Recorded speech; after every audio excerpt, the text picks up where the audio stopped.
So అదేంటి పరిస్థితి ఇప్పుడు నేను పొరపాటు అన్నట్టున్నా 1000 రోజులు అయితే కనుక 3 సంవత్సరాలు అవుతుంది కాదు. ఏవన్ గవర్నర్ కేసిరెడ్డి అందరికన్నా ఎక్కువ రోజులు ఉన్నాడు జైల్లో. నేను ఎందుకని ఆ మాట అనాల్సి వచ్చిందంటే అది ఎన్ని రోజులు అనేది గుర్తులేదు. సుప్రీంకోర్టుకి పలుసార్లు వెళ్ళాడు బెయిల్ కోసం అని చెప్పేసి. రాజకేశ్రెడ్డి తరపున వాదన వాదించారంటే ఇక అతనితో పాటు ఇంకొకళ్ళు మాత్రమే మిగిలారు బెయిల్ రాకుండా. ఏమని ఉన్నాడు అతను, ఇది ఒకటి గుర్తుపెట్టుకోవాలి. సుప్రీంకోర్టు ఏమని వ్యాఖ్యానించిందంటే నీ మీద అభియోగాలు చాలా క్లియర్ గా కనపడుతున్నాయి, నీ పాత్ర ఉందని చెప్పేసి, కాబట్టి నువ్వు బెయిల్కి అనర్హుడు అంటే ఆయన తరపు ఏమని వాదించారు, అందరికీ దాదాపుగా బెయిల్ వచ్చేసింది కాబట్టి ఈయనేం పాపం చేశాడని అంటే ఈయన నిజంగానే పాపం చేశాడు, మీరు చెప్తున్నటువంటి పీరియడ్ చూసారు కొన్ని వందల రోజులు అనేది మమ్మల్ని అడిగితే ఇంకా తక్కువే, ఇంకొన్ని రోజులు ఉండొచ్చు, కావాలంటే మీరు చెప్పండి, ఆల్రెడీ బెయిల్ ఇచ్చిన వాళ్ళ క్యాన్సిలేషన్ గురించి ఆలోచిస్తా ఉంది. ఏది సుప్రీంకోర్టే వ్యాఖ్యానించింది. కాబట్టి ఎన్ని రోజులైనా నాకు గుర్తులేదు కానీ 100 రోజులు ఉన్నాడు అతను, దాదాపు 700 రోజులు అనుకుంటా, గుర్తులేదు నాకు, ఆర్ మేబీ ఇంకా తక్కువ ఉండొచ్చు. అది 2 సంవత్సరాలుగా అయింది ప్రభుత్వం వచ్చి, ఆ తర్వాత ఎప్పటికి అరెస్ట్ చేసిందో మొత్తానికి. అజయ్ గారు ఇక్కడ పాయింట్ ఏంటంటే మరి ఇన్ని రోజుల నుంచి నలుగుతున్న కేసులో ఈ కొత్త పేర్లు నిన్నేమో కే అన్నారు, అతనే ఎవరికి తెలియదు అనుకుంటే మళ్ళీ ఇప్పుడు కేఎన్ఆర్ఏ బినామీగా ఇంకొకరు ఎవరో ఉన్నారు శివశంకర్ రెడ్డి అని చెప్పేసి వాళ్ళు చెబుతున్నారు. మరి ఎక్కడికి తీసుకెళ్తారు అంటే ఇప్పుడు గఫూర్ గారు ఏమంటున్నారంటే 3,500 కోట్లు, ఈడీనేమో 4,000 అంటుంది. సరే పక్కన పెడదాం, ఇప్పుడు ఈడీ కూడా యాక్టివ్ అయింది. ఒకవేళ మీ వైసీపీ వాళ్ళు కానీ ఇంకెవరన్నా కానీ మాలాంటి వాళ్ళని విమర్శలు చేసినా సరే సిట్ అంటే స్టేట్ పరిధిలో ఉంటుంది. సైమల్టేనియస్ గా ఇదే లెక్కర్ కేసులో ఈడీ కూడా గత వారం రోజుల నుంచి చాలా యాక్టివ్ గా ఓ రోజుకు కొంతమందిని విచారిస్తోంది. ఫర్ ఎగ్జాంపుల్ చెవిరెడ్డి భాస్కర్ రెడ్డి గారి భార్యని వారి కుమారుణ్ణి విచారించింది. మళ్ళీ విజయసాయి రెడ్డి గారిని నిన్న పిలిపించింది. ఆయన కూడా పొద్దున్న నుండి సాయంత్రం వరకు మళ్ళీ సెకండ్ టైం విచారించారు, ఒక నెల రోజుల క్రితం అనుకుంటా ఫస్ట్ టైం. అలాగే వాసుదేవ్ రెడ్డిని విచారించింది ఈడీ. సో ఇక్కడ యాక్టివిటీ ఓన్లీ స్టేట్ లోనే లెవెల్లోనే కాదు. సరే ఈడీ ఏంటా అంటే ఈడీకుండే ప్రొవిజన్స్ ఈడీకి ఉన్నాయి, నెగిటివ్ గానే పాజిటివ్ గానే ఉన్నాయి. సో అది ఇక్కడ మనం మర్చిపోకుండా ఉండాల్సింది. అంటే ఏంటంటే యాక్టివ్ గా కావాలని స్టేట్ గవర్నమెంట్ చేస్తే డైవర్షన్ పాలిటిక్స్ లో భాగంగా మరి ఈడీ ఎందుకు వచ్చింది, మరి ఈడీ ఎందుకు యాక్టివ్ అయిపోయింది, ఎప్పుడు లేనంత యాక్టివ్ ఇప్పుడు ఎందుకు అయింది? సో అట్లాంటి ప్రశ్నలు వస్తాయి. అజయ్ గారు దీనికి ఎక్కడ మొదలయ్యింది, ఎండ్ ఎక్కడ దీనికి? అసలు మీ ప్రభుత్వం మీ ప్రభుత్వ కాలం పూర్తి అయ్యే లోపల దీనికి ఒక ఎండ్ అసలు వచ్చే అవకాశం ఉందా? లేదంటే నాగేశ్వర్ గారు ఏదో పేర్లు వెనక్కి తీసుకున్నారు కానీ ఆయన నా మాటలు వెనక్కి తీసుకున్నా అన్నాడు కానీ అసలు నిజంగానే అటువంటిది ఏమన్నా ఉందా? జగన్మోహన్ రెడ్డి గారు మనకు కావాల్సిన వాడు చాలా కాబట్టి అన్నది ఏమన్నా అది వెనక వైపు ఇవి కూడా ఏమైనా పనిచేస్తున్నాయా? మీరు ఎంతకి విచారణ వరకు మేము ఆరోపణలు చేశాం కాబట్టి ప్రజలు మమ్మల్ని తప్పు పట్టకూడదు కానీ కాబట్టి ఇవన్నీ చూపిస్తా పోతున్నాము, కానీ మాకు పైనుంచి లైసెన్స్ లేదు కాబట్టి మేము దీన్ని ఎండుకు తీసుకొచ్చే కార్యక్రమం లేదని మేమన్నా ఆ కోణంలో ఇప్పటి నుంచే సర్దుకుపోవాలా? చెప్పండి సార్. సురేష్ గారు, మీకు పెద్దలు గఫూర్ గారికి, రమేష్ అన్నకి, సీనియర్ జర్నలిస్ట్ కృష్ణాంజలి గారికి 24x7 ప్రేక్షకులకు గుడ్ ఈవినింగ్ అండి. సురేష్ గారు, కేఎన్ఆర్ అనే వ్యక్తిని సంవత్సరం తర్వాత విచారిస్తున్నారు, ఇప్పుడు దాకా ఏం చేసిన సిట్టు, ఇంతమంది ఉన్నారు కదా గతం అని గఫూర్ గారు మాట్లాడుతున్నారు. కేఎన్ఆర్ అనే వ్యక్తిని వాళ్ళు మొట్టమొదటిగా సిట్టు పిలవలేదండి. అంటే గఫూర్ గారికి ఇన్ఫర్మేషన్ తెలియదేమో. 2025 మే 9న విజయవాడ ఆయన సొంత ఇంట్లోనే మొట్టమొదటిసారిగా సిట్టు ఈ లిక్కర్ కేసులో ఆయన విచారించడం జరిగింది. కావాలంటే ఒకసారి గఫూర్ గారు, ఒక్క గఫూర్ గారికి కాదు సార్, నాకు కూడా తెలియదు. ఈ రాష్ట్రంలో దాదాపుగా ఎవరికి తెలియదు. మీకు ఏమైనా తెలిస్తే తెలుసుండొచ్చు, ప్రభుత్వంలో ఉన్నారు కాబట్టి మీకు, లేకపోతే విచారించబడినటువంటి వైసీపీ వాళ్ళకి అరేరే మన కుర్రోడిని మన అమాయకంగా లేకపోతే #1 బుద్ధిమంతుడు మనోని తీసుకెళ్లారని మరి మీకు తెలిస్తే మరి కాస్త అప్పటి నుంచి మాకు చెప్పండి, కాస్త ఈ వార్తాపత్రికల ద్వారా మేము కూడా ప్రిపేర్ అవుతాం. కాబట్టి ఒక గఫూర్ గారు అనకండి, నాకు కూడా తెలియదు. కృష్ణాంజలి గారికి తెలుసో లేదు అడుగుదాం. సురేష్ గారు, అంటే ఇప్పుడు ప్రతి ఒక దర్యాప్తు సంస్థ విచారించే ప్రతి అంశం పబ్లిక్ కావాలన్నా అట్ట చెప్పండి అంతేగాని కేఎన్ఆర్ అనేది మీకు తెలియదు మాకు బాగా తెలుసు అంటే అట్లా కుదరదు. అక్కడ చాలా మందికి ఎవరికి తెలియదు సార్.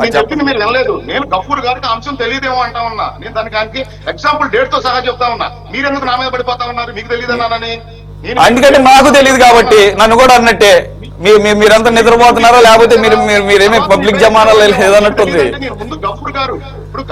సార్. ఇంతవరకు కరెక్ట్.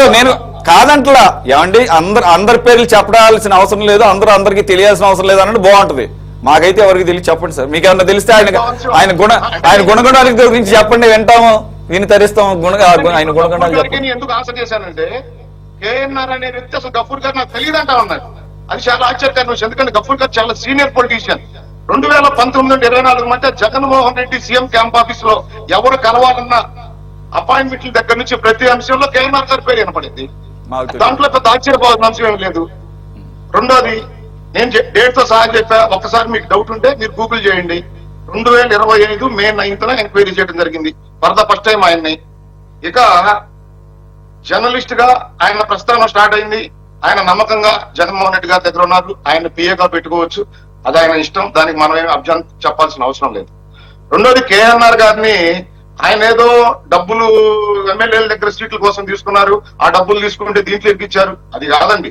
చెవిరెడ్డి భాస్కర్ రెడ్డి గారు కూడా ఏపీ లిక్కర్ స్కామ్ కేసులో ఆయన కూడా ఒక నిందితుడు. ఆయనతో జరిగిన కొన్ని లావాదేవీల్లో కేఎన్ఆర్ గారికి సంబంధించిన లావాదేవీలు కూడా ఉన్నాయి. అవన్నీ బయటకు లాగుతున్న క్రమంలో ఇవన్నీ బయటకు వస్తా ఉన్నాయి. కేఎన్ఆర్ గారు కూడా జగన్మోహన్ రెడ్డి గారిని ఫాలో అయ్యారు.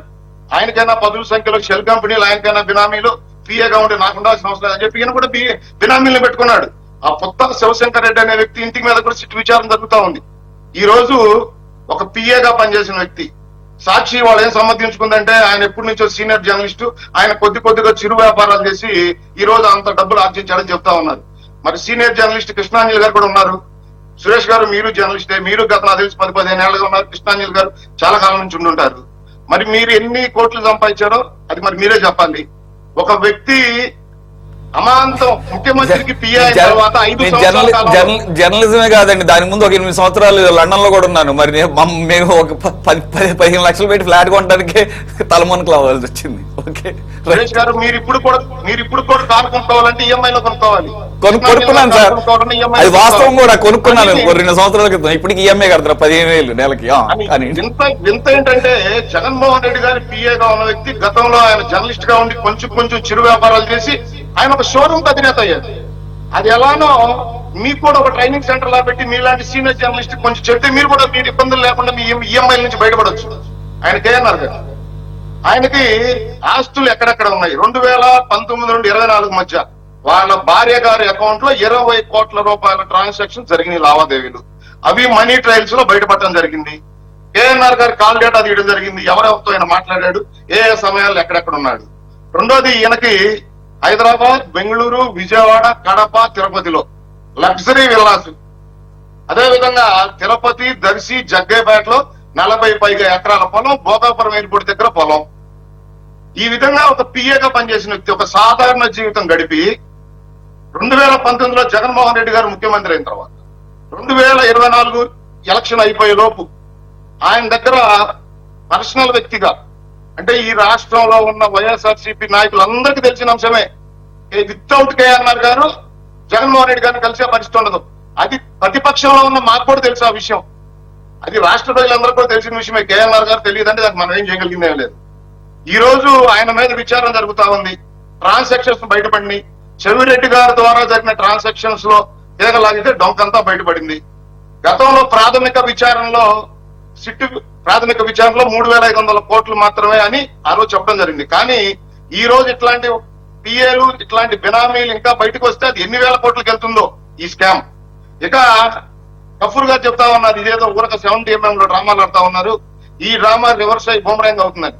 ఇక్కడ కేఎన్ఆర్ గారి మీదో లేదా జగన్మోహన్ రెడ్డి గారి మీద ఇంకొకరి మీద డ్రామాలు ఆడాల్సిన అవసరం కూటమి ప్రభుత్వానికి కానీ లేకపోతే కూటమిలో నాయకులు కానీ అవసరం లేదు. మీ నోటితో మీరే చెప్తా ఉన్నారు వేల కోట్ల రూపాయల లిక్కర్ స్కామ్ జరిగిందని.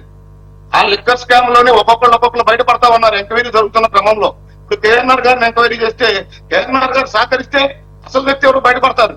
నాకు గుర్తు లేదు, నాకు తెలియదు, మా ఆడిటర్ని అడగాలి, ఈ ఆస్తులు ఎక్కడి నుంచి వచ్చినాయో నాకు సంబంధం లేదు, మా కుటుంబీకులందరూ నాకు పెట్టుబడి పెడితే నాకు ఈ ఆస్తులు వచ్చినాయి, ఈయన పంతం లేని సమాధానాలు చెబితే విచారణ లేట్ అవుతుంది ఖచ్చితంగా.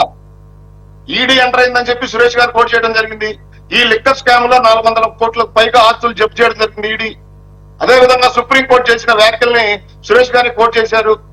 ఈ రోజు జగన్మోహన్ రెడ్డి గారు ప్రభుత్వం అధికారంలో ఉన్నప్పుడు జగన్మోహన్ రెడ్డి గారు చుట్టూ ఉన్న కీలక వ్యక్తులు రాజకేశ్ రెడ్డి కావచ్చు, ధనుంజయ రెడ్డి కావచ్చు, కృష్ణమోహన్ రెడ్డి కావచ్చు, కేఎన్ఆర్ గారు కావచ్చు, వాసుదేవ్ రెడ్డి గారు కావచ్చు, ఇలా చెప్పుకుంటూ పోతే బాలాజీ గోవిందప్ప కావచ్చు, ఈ విధంగా పదుల సంఖ్యలో ఎవరైతే జగన్మోహన్ రెడ్డి గారికి అత్యంత కీలకంగా ఉండి ప్రభుత్వంలో వాళ్ళు వ్యవస్థలో ఉండి పనిచేశారో వాళ్ళందరూ ఒక్కొక్కరుగా వాళ్ళ ఆస్తులు ట్రాన్సాక్షన్స్ చూస్తే అమాంతం 100 కోట్లు పెరిగిపోయినాయి. ఆ రోజు ఏదైతే కేఎన్ఆర్ గారు అక్కడుండి ఆంతరంగికుడుగా ఉండి ఎవరు అపాయింట్మెంట్లు చూసిన ఆయన ఈ లిక్కర్ స్కామ్ జరిగిన దాంట్లో వీళ్ళందరికీ ఆయన మధ్యలో మధ్యవర్తిగా ఉండి ఎందుకు ఈయన పర్సెంటేజ్ తీసుకొని ఆ పర్సెంటేజ్ ద్వారా ఇన్ని 100 కోట్లు సంపాదించడం అనుకోకూడదు. అవకాశం కూడా ఉంది కదా. ఎమ్మెల్యేలు డబ్బులు ఇస్తేనే ఎమ్మెల్యే సీట్లు ఇప్పించేంత పరిస్థితిలో 2019 సార్వత్రిక ఎన్నికల ముందు కేఎన్ఆర్ గారు ఉండి ఉంటాడు అయితే నేను అనుకోను. జగన్మోహన్ రెడ్డి గారు ఎవరో చెబితే సీట్ ఇచ్చే పరిస్థితి జగన్మోహన్ రెడ్డి గారి దగ్గర ఉందా అంటే అది రమేష్ గారే చెప్పాలి. ఈ రోజు ఇన్ని 100 కోట్ల ఆస్తులు, 3 రాష్ట్రాల్లో ఆస్తులు ఆయనకి, అనేక ప్రాంతాల్లో పొలాలు, ఫ్లాట్లు, ఈ రకంగా కేజీలు కొద్ది బంగారం, ఇవన్నీ బయటపడతా ఉన్నాయి. లిక్కర్ స్కామ్ ఎక్కడికి దారి తీస్తుంది, చివరికి ఎవరిని పట్టుకుంటారా, అసలు మీరు పట్టుకుంటారా? 5 సంవత్సరాల పుణ్యకాలం మొత్తం ఈ విధంగానే పూర్తి చేస్తారా అంటే ఇక్కడ జరుగుతున్న దాంట్లో ఒక్కొక్కరుగా బయటపడతా ఉన్నారు. ఒకళ్ళలో 2, 3 దీంట్లో ఇన్వాల్వ్ అయి ఉంటే ఈ టైం సరిపోయి ఉండేది. కానీ 20 పదుల సంఖ్యలో వీళ్ళందరూ ఇన్వాల్వ్ అయ్యి ఇంత పెద్ద స్కామ్ లో ఇన్ని 100 కోట్ల రూపాయల డబ్బు బయటపడతా ఉంటే, ఇంతమంది ఇన్వాల్వ్ అయి ఉంటే ఖచ్చితంగా ఒకళ్ళు ఎంక్వైరీ చేయాలి. ఇప్పుడు కేఎన్ఆర్ గారిని బయటకు లాగితే ఆయన బినామీలు బయటపడతా ఉన్నారు. ఆ శివశంకర్ రెడ్డి గారు రాష్ట్ర అధికార ప్రతినిధి, ఆయన విజయవాడలో ఉంటాడంట, తాడేపల్లి ఎక్కడో. ఇప్పుడు ఆయన ఎంక్వైరీ చేస్తే ఎవరి పేరు బయటపడుతుందో? ఇవన్నీ కూటమి ప్రభుత్వం, వీళ్ళ పేర్లు కూటమి ప్రభుత్వం చెప్పడం లేదు కదా. ఎంక్వైరీ జరుగుతున్న క్రమంలో ఒక్కొక్కళ్ళ పేర్లు బయటకు వస్తా ఉన్నాయి. కక్ష సాధింపు చర్యలో ఇంకోటి చేయాలంటే ఇన్నాళ్ళు టైం స్పాన్ అవసరం లేదు కదా కూటమి ప్రభుత్వానికి. రాగానే ఎవరైతే ఆ రోజు ఉన్నారో వాళ్ళందరినీ లోపలేసేయచ్చు. జగన్మోహన్ రెడ్డి కక్ష సాధింపు చర్యలు దిగి గతంలో ఏ విధంగా అయితే మాజీ మంత్రుల్ని, మాజీ ఎమ్మెల్యేని ప్రశ్నించిన ప్రతి గొంతుకుని ఏ విధంగా ఆయన కోసేసే విధంగా ఆయన పరిపాలన జరిగిందో ఆ విధంగా చేయొచ్చు. ఈ రోజు కూటమి ప్రభుత్వం ముందున్న లక్ష్యం అభివృద్ధి, సంక్షేమంతో పాటు ఎవరి మీద అయితే అభియోగాలు వస్తా ఉన్నాయో వాళ్ళను ఊరికే నిరాపరాధంగా కాకుండా సాక్ష్యాధారాలతో సహా న్యాయస్థానాల ముందు నిలబెట్టే దానికోసం కూటమి పనిచేస్తా ఉంది. నిస్వార్థంగా, ట్రాన్స్పరెంట్ గా ఇక్కడ ఎవరి మీద కక్ష సాధింపు చర్యలు దిగాలనో లేదో వీళ్ళని అడ్డుకు పెట్టుకొని డైవర్ట్ పాలిటిక్స్ చేయాలనో కూటమి ప్రభుత్వానికి ఏం అవసరం ఉందండి? ఇవాళ సంక్షేమం ఏ విధంగా అందిస్తా ఉన్నాం రాష్ట్ర ప్రజలందరూ చూస్తూనే ఉన్నారు. అదే విధంగా అభివృద్ధి ఏ విధంగా జరుగుతుంది, ప్రభుత్వ రంగంలో ఉద్యోగాలతో పాటు ప్రభుత్వ రంగంలో లక్షల కోట్ల రూపాయల పెట్టుబడులు తీసుకొచ్చి ఏ విధంగా ఈ రాష్ట్రంలో ఉన్న నిరుద్యోగ యువతీయులకు ఉద్యోగ కల్పన చేస్తా ఉన్నాము. ఈ రాష్ట్రంలో ఉన్న నిరుద్యోగ యువతీయులు తెలుస్తా ఉంది. రాష్ట్ర ప్రజలందరూ చూస్తా ఉన్నారు ఏ విధంగా ప్రపంచ దిగ్గజ సంస్థలు ఆంధ్రప్రదేశ్ వైపు చూస్తా ఉన్నాయి. ఈ రోజు భారతదేశానికి ₹1 పెట్టుబడి వస్తే దాంట్లో 25 పైసలు పెట్టుబడులు ఆంధ్రప్రదేశ్ కు వస్తా ఉన్నాయి. స్పీడ్ ఆఫ్ డూయింగ్ బిజినెస్ లో ఆంధ్రప్రదేశ్ నెంబర్ 1 గా ఉంది. నారా చంద్రబాబు నాయుడు గారు, నారా లోకేష్ గారు, పవన్ కళ్యాణ్, అదే విధంగా కేంద్ర ప్రభుత్వ సహకారంతో ఏ విధంగా రాష్ట్రాన్ని అభివృద్ధిలో పరుగులు పెట్టిస్తా ఉన్నాం. ఇవన్నీ జరుగుతున్న క్రమంలో డైవర్ట్ పాలిటిక్స్ చేయాల్సిన అవసరం కూటమి ప్రభుత్వానికి ఏముంది, నారా చంద్రబాబు నాయుడు గారికి ఏముంది, నారా లోకేష్ గారికి ఏముంది? ఎవరైతే తప్పు చేశారో అధికారాన్ని అడ్డు పెట్టుకొని ఆ రోజు అంతు పంతు లేకుండా ధనదాహంతో 100 కోట్ల రూపాయల ప్రజాధనం దోచేయడంతో పాటు సురేష్ గారు ఈ రోజు ఆ లిక్కర్ స్కామ్ లో దోచేసిన సొమ్ము అది ప్రభుత్వం అనేది అయిపోగలదో కాదు సురేష్ గారు, రాష్ట్ర ప్రజల ఆరోగ్యం, కొన్ని లక్షల మంది కుటుంబాలు తాలిబొట్లు తెగిపోయినాయి. కొన్ని లక్షల మంది ఈ రోజు కూడా హాస్పిటల్ పాలయ్యారు. వాళ్ళ జీవితాలతో సర్వనాశనం చేసి వాళ్ళ జీవితాలతో ఆటలాడి ఎవరైతే ఈ రోజు నిందితులుగా ఉన్నారో ఖచ్చితంగా వాళ్ళు శిక్షార్హులే సురేష్ గారు.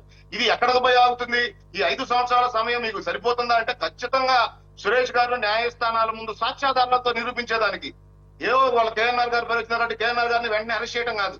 కేఎన్ఆర్ గారు లావాదేవీలు ఎక్కడెక్కడ ఉన్నాయి, ఆయనకి ఎవరు బెనామీలు ఉన్నారు, అసలు ఆయన ట్రాన్సాక్షన్ ఏ టైంలో చేశాడు, కాల్ డేటాతో సహా మనీ ట్రయల్స్ చేసి వీళ్ళ దగ్గర ఉన్న ఆస్తులన్నీ ప్రజల ముందు పెట్టి న్యాయస్థానాల ముందు పెట్టి ఇదిగో ఈ విధంగా కూటమి ప్రభుత్వం ట్రాన్స్పరెన్సీగా నిష్పక్షపాతంగా పనిచేస్తుందని చెప్పేదానికి మేము పనిచేస్తా ఉన్నాం తప్ప మాట్లాడాల్సిన అవసరం లేదా డైవర్ట్ పాలిటిక్స్ చేయాల్సిన అవసరం కూటమి ప్రభుత్వానికి అవసరం లేదు సురేష్ గారు.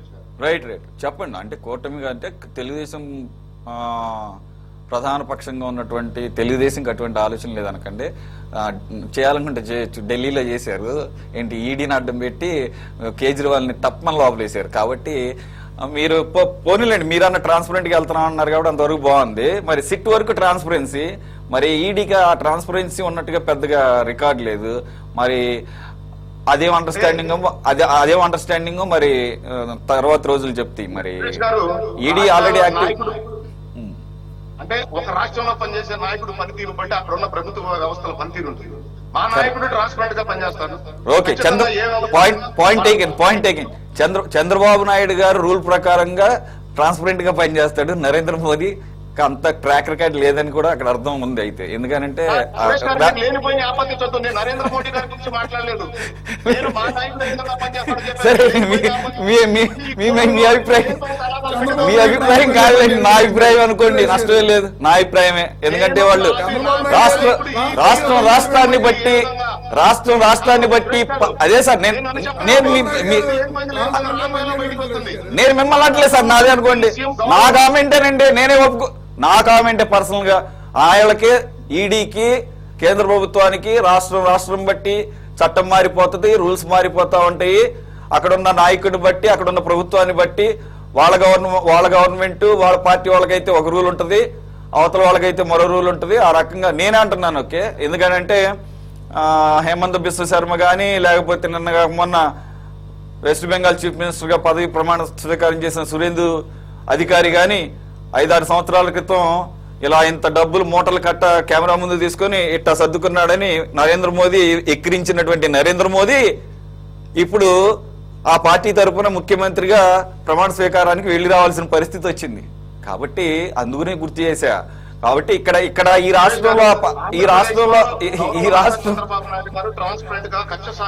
నేను అందుకని మీ నాయకుడిని ఏమంటలేదు సార్, మీ నాయకుడిని ఏమంటలేదు. నేను పైన కేంద్ర ప్రభుత్వ ఆధ్వర్యంలో నడిచి ఈడీని అంటున్నాను సార్, ఈడీని అంటున్నాను. అలాగే లేటెస్ట్ గా ఒక్క నిమిషం సార్, మీరు బాధపడకండి, నా వ్యాఖ్యలు ఇవి.